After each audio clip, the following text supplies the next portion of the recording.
Est-ce que vous parlez d'un scandale d'État au regard de la gravité des faits ? Ce qui est certain, c'est qu'il y a eu des défaillances absolument intolérables dans toute une chaîne de prise de décision. Et ces défaillances, une enquête va les mettre à jour. Moi, je souhaite que cette enquête se poursuive. Je crois que les Français ont le droit à toute la vérité. Et que par ailleurs, il faut prendre des mesures pour que tout cela ne se reproduise pas.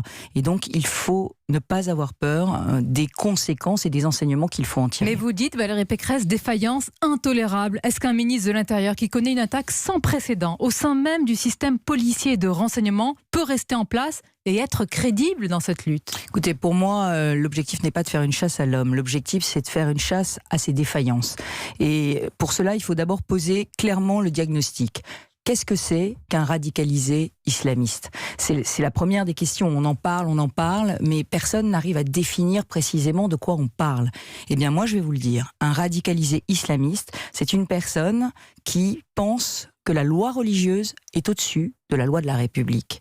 Et quand on pense que la loi religieuse est au-dessus de la loi de la République, eh bien, ça ne doit pas être compatible avec l'exercice de certaines fonctions.